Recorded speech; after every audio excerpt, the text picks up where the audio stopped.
There's a moment that comes for almost every business owner, usually around month 18, sometimes sooner.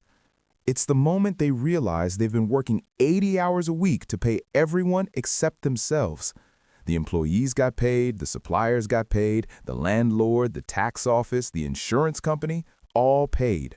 But the owner, the person who risked everything, they took home less than the intern. And the strangest part? The business is profitable, on paper. This isn't a story about failure. It's actually worse than that. This is about the gap between what business looks like from the outside and what it actually feels like from the inside. The gap between revenue and reality, between profit on a spreadsheet and money you can actually touch. Most people start businesses thinking the math is simple. You sell something for more than it costs, the difference is yours. Clean, linear, obvious. Except that's not how money moves through a business, not even close. And by the time you figure out how it really works, you're usually too deep to walk away. Let's start with the thing that breaks most businesses in year one, cash flow. Everyone talks about profit. Almost nobody talks about timing. Here's what actually happens. You land a client. Great news. They agree to pay you $10,000 for your service. You shake hands. You feel like an entrepreneur. Then reality hits.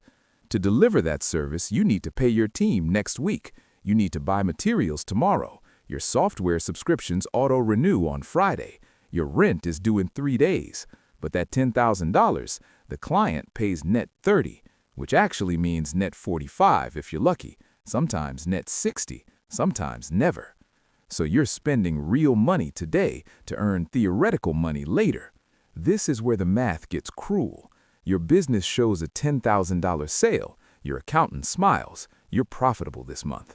But your bank account is $4,000 lighter than it was yesterday. You just made money and went broke at the same time.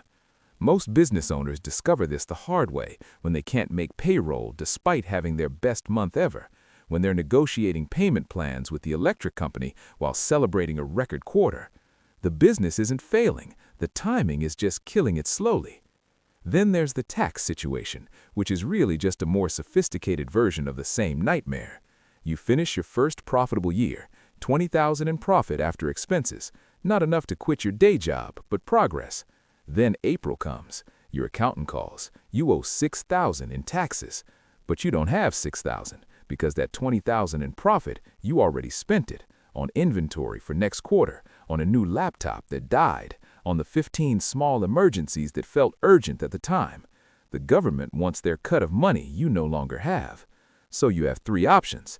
Pay the taxes and starve the business, don't pay the taxes and invite penalties and interest, or take on debt to pay taxes on profit you can't access.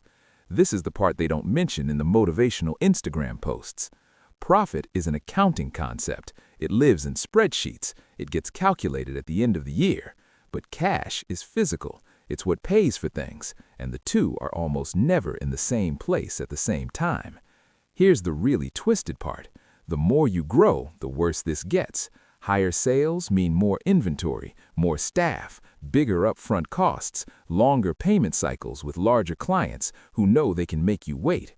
Growth doesn't ease the pressure, it multiplies it. Now add the thing almost nobody sees coming, the working capital trap. Working capital is just a fancy term for the money that's stuck in your business doing nothing. It's the inventory sitting in your warehouse waiting to sell. It's the invoices you've sent that haven't been paid yet. It's the deposit you put down on equipment you won't use until next month. All of that is your money, technically, but you can't spend it. It's frozen inside the operation. The average small business has 30 to 60 days worth of revenue just locked up at any given time. For a business doing $500,000 a year, that's $40,000 to $80,000 you own but can't touch. You're asset rich and cash poor, a phrase that sounds contradictory until you live it. And here's where it gets darker. Banks know this, which is why they're happy to lend you money against your own tied-up cash at interest. You end up borrowing money to access money you've already earned. The system isn't broken, it's designed this way. Most businesses don't die because the idea was bad. They die because the owner ran out of time before the math caught up. They couldn't wait the 45 days for payment, couldn't float payroll for one more week, couldn't cover the gap between revenue and cash one more month. The business model worked, the execution was solid, the customers were happy, but the timing was off by 60 days, and 60 days was enough.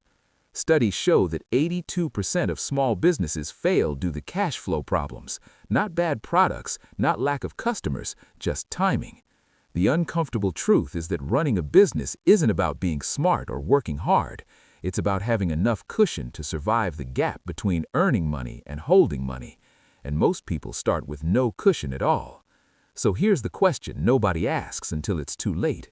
How long can you afford to be right before you can afford to be paid? Because in business, those are two very different timelines, and the difference between them is where most dreams go to die.